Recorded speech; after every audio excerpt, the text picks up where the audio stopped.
Assalamualaikum warahmatullahi wabarakatuh. Selamat pagi anak-anak. Bagaimana kabar kalian? Semoga selalu baik ya. Nah, sebelum kita memulai pembelajaran pada pertemuan kali ini, alangkah baiknya kita berdoa terlebih dahulu. Berdoa menurut kepercayaan dan keyakinan masing-masing. Berdoa dimulai.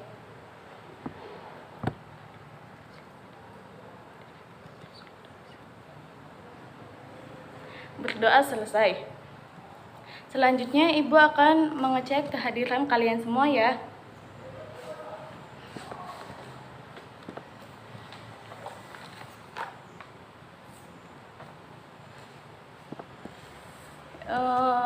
Al-Syafaatul Uzma ya hadir.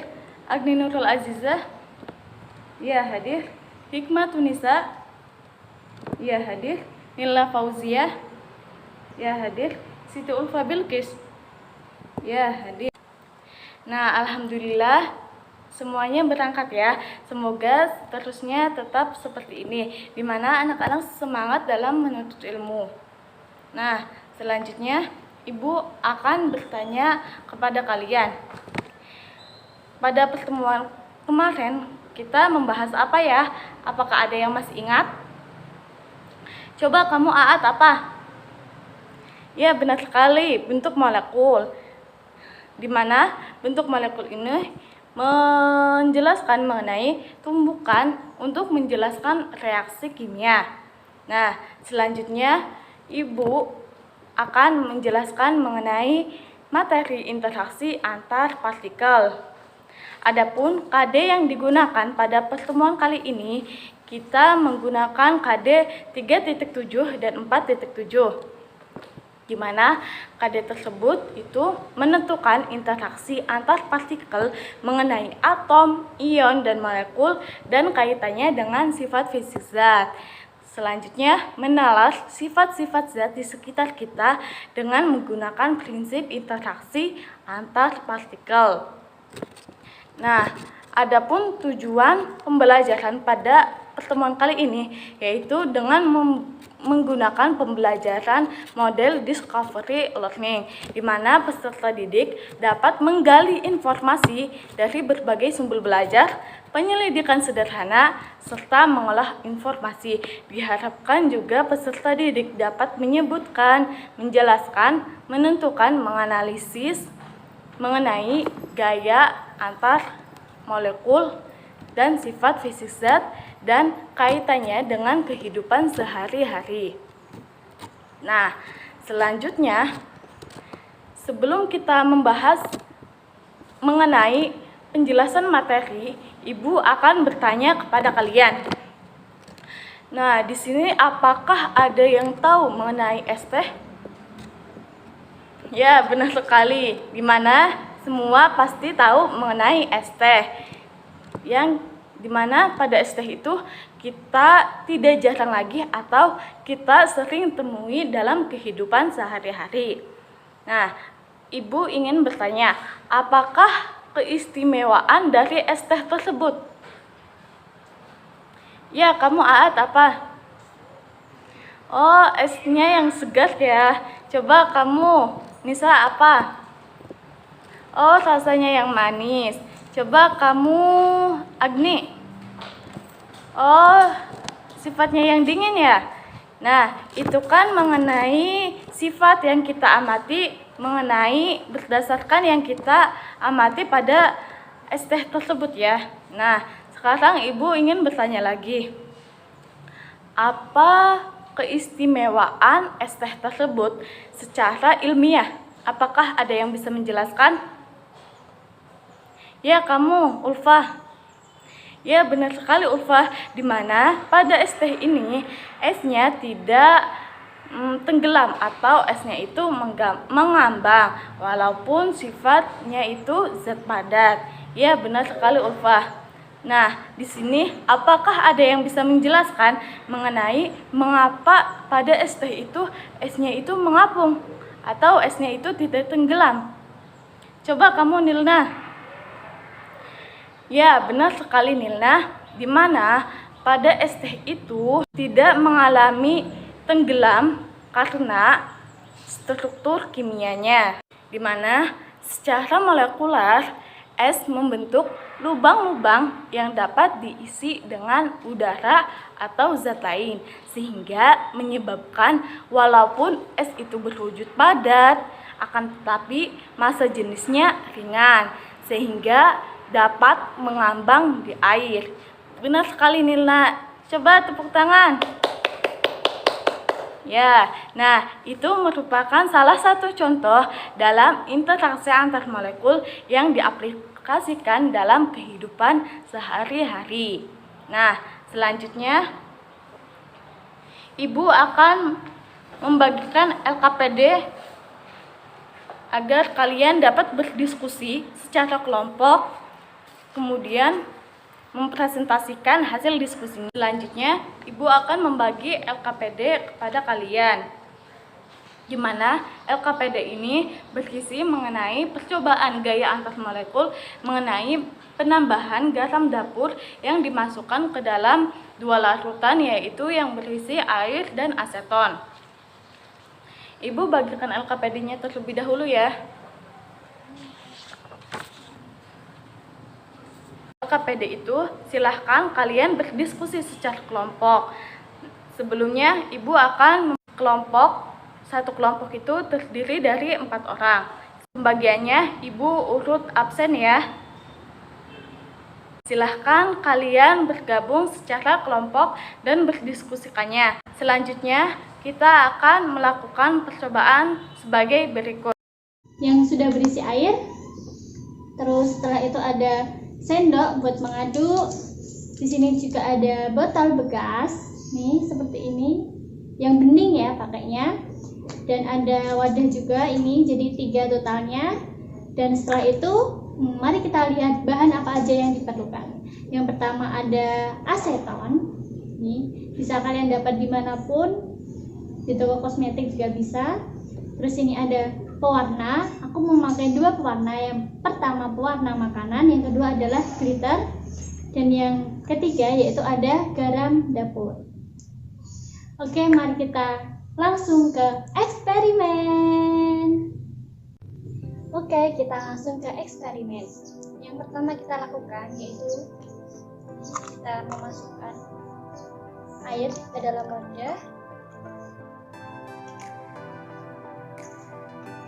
Kita tambahkan pewarna makanan, ini berwarna kuning saja.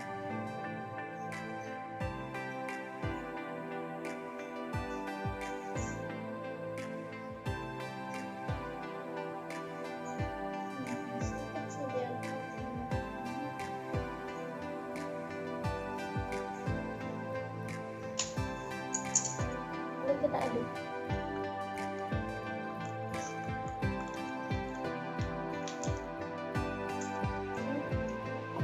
Yang kedua yaitu 2 dan kedua kita akan menambahkan aseton.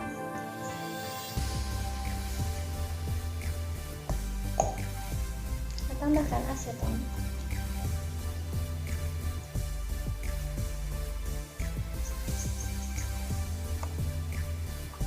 Dan kita beri glitter berwarna hijau.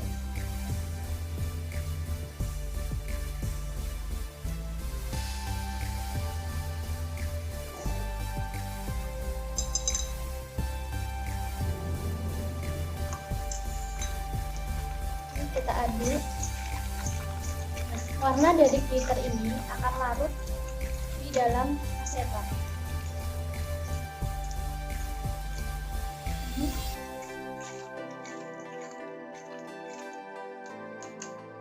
Langkah selanjutnya yaitu kita siapkan wadah.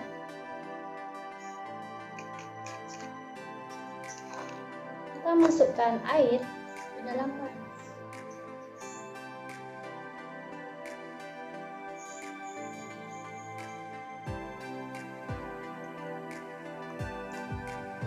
Yang kedua, kita masukkan aseton ke dalam wadah. Aseton ini berwarna hijau.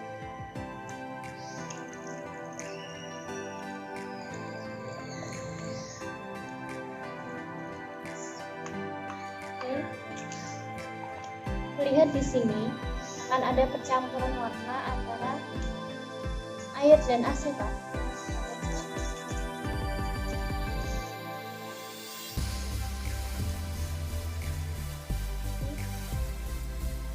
Molekul air dan molekul aseton ini akan bercampur. Mengapa demikian? Karena adanya ikatan hidrogen antara molekul air dan molekul aseton yang sangat kuat, sehingga terjadi percampuran warna di kedua larutan tersebut.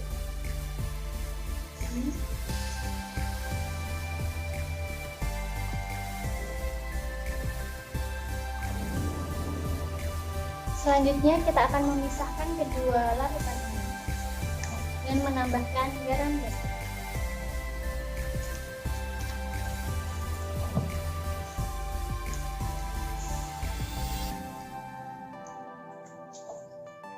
Kita tambahkan garam dapur.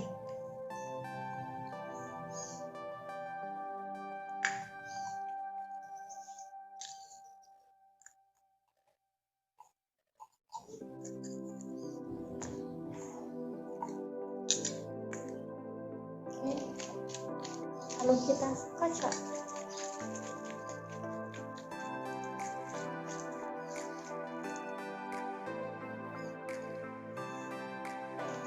Kita bisa amati apa yang terjadi di sini.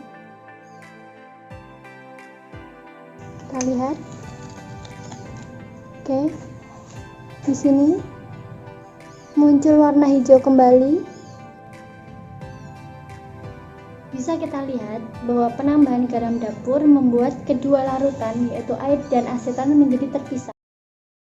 Aat, silahkan berdiskusi secara kelompok ya, jangan ngomong sendiri. Sekarang kalian silahkan mempresentasikan hasil diskusi kelompok kalian. Ibu tunjuk kelompoknya. Nilna, silahkan.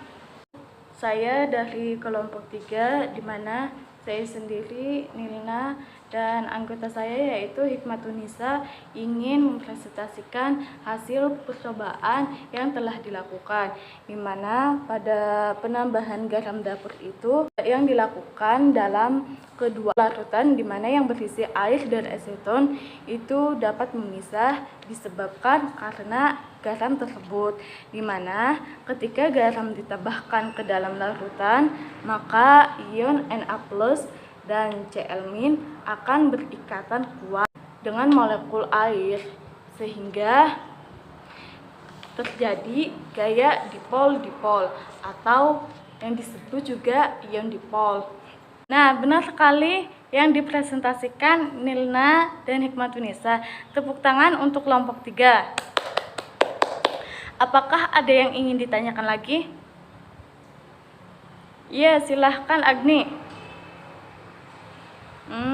Ya, pada gaya van der Waals itu ditemukan oleh Johannes van der Waals, sehingga disebut gaya van der Waals karena diambil dari nama penemunya, di mana pada saat itu Johannes van der Waals meneliti antar molekul senyawa polar dan senyawa non-polar yang tidak memiliki ikatan hidrogen, di mana menurutnya itu ikatan hidrogen tersebut menghasilkan suatu gaya tarik antar molekul yang lemah atau disebut juga ikatan van der Waals, di mana pada ikatan van der Waals itu terjadi dalam 3 bentuk. Yang pertama yaitu gaya antar molekul yang memiliki dipol atau interaksi dipol-dipol. Kedua itu gaya antar molekul yang memiliki dipol dan tidak memiliki dipol atau yang disebut juga interaksi dipol non-dipol.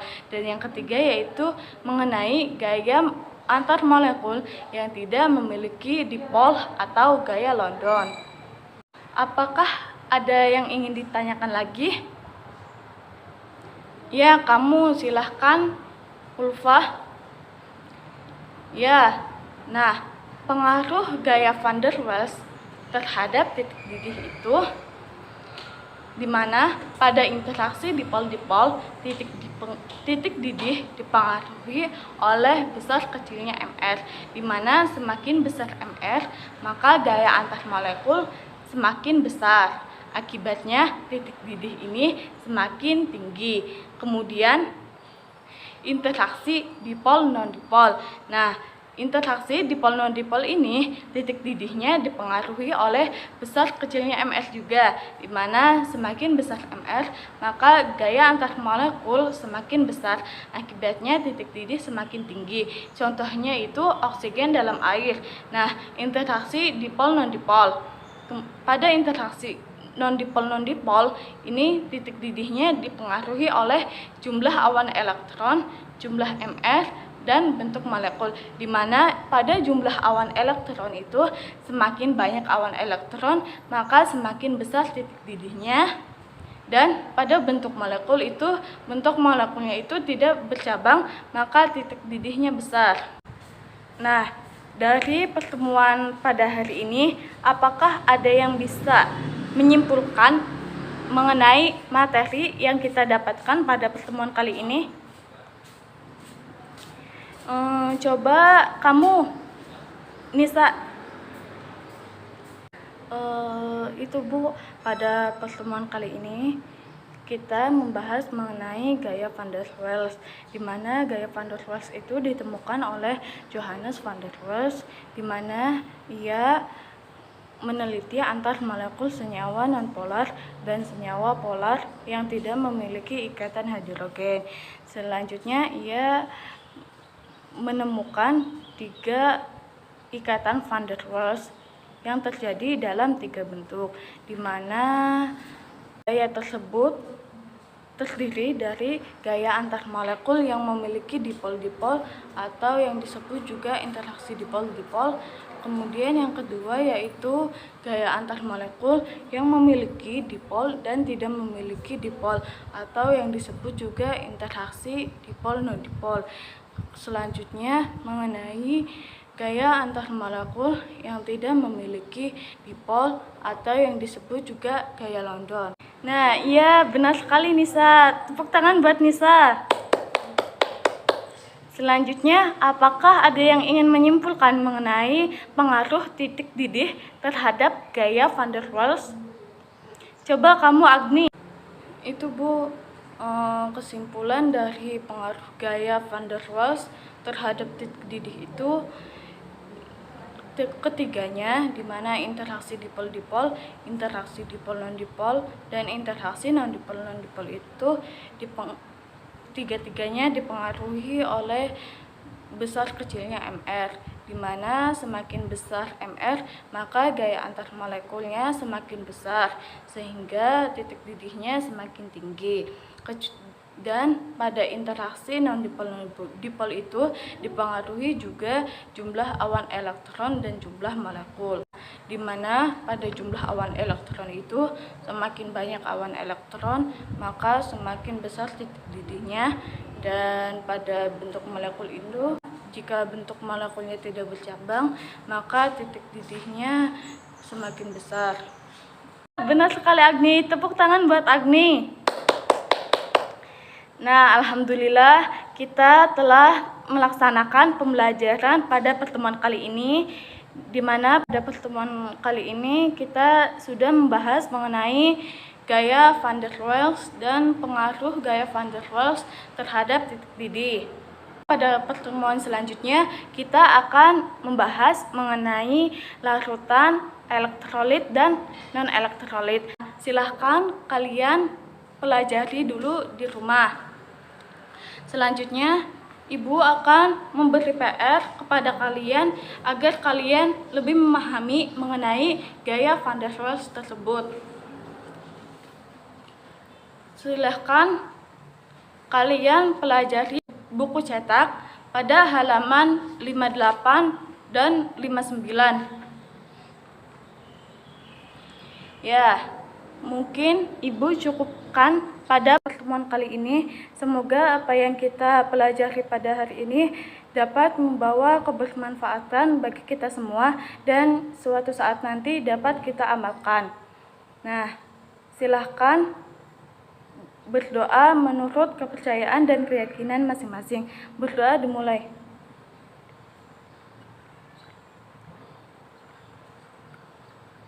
Berdoa selesai. Wassalamualaikum warahmatullahi wabarakatuh.